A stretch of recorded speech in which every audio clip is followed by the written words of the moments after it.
बिना slot booking किए उपार्जन केंद्र अथवा उपार्जन केंद्र परिसर में गेहूं लाना सर्वथा वर्जित होगा। बिना स्लॉट बुकिंग किए उपार्जन केंद्र पर आने वाले किसानों से खरीदी नहीं जाए। बिना स्लॉट बुकिंग किए उपार्जन केंद्र पर गेहूं लाने वाले किसानों की जानकारी संकलित कर पंजीयन निरस्त करने हेतु प्रस्ताव जिला खाद्य एवं आपूर्ति नियंत्रक को भेजे जाए।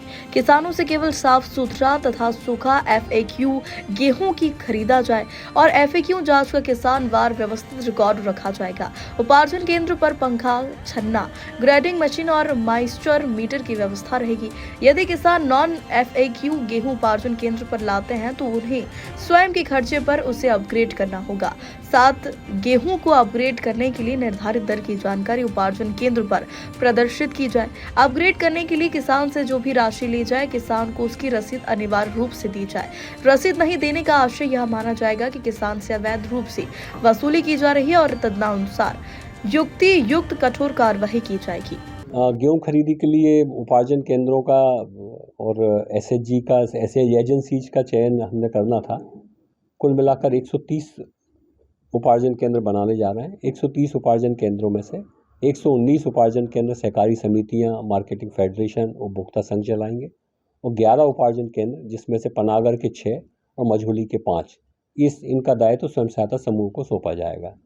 अभी हमने आपके माध्यम से जिन गोदामों को उपार्जन केंद्र बनाना है उन गोदामों की लिस्ट भी जो है पारदर्शिता के उद्देश्य से पब्लिश की थी।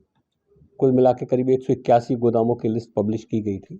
उसमें से 14 लोगों के द्वारा आपत्ति आई हैं।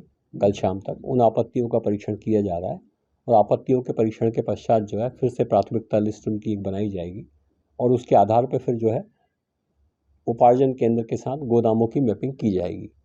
अभी प्रथम चरण में हम केवल उन गोदामों की मैपिंग करने जा रहे हैं जो केवल आज की बात करा रहा हूँ मैं, जो 100% रिक्त हैं, 100% जो रिक्त हैं। तो ऐसे करीब 55-60 के आसपास जो है गोदाम रिक्त हैं। इनकी मैपिंग आज हो जाएगी। बाकी आज शाम तक जो आपत्तियां प्राप्त हुई हैं उनके लिए हमने टीमें जो है मौके पे भेजी है। आज शाम तक उनकी रिपोर्टें जाएगी। कल उस पर निर्णय करके बाकी उपार्जन केंद्र के साथ गोदामों की मैपिंग भी हम 1-2 दिन में कंप्लीट कर देंगे।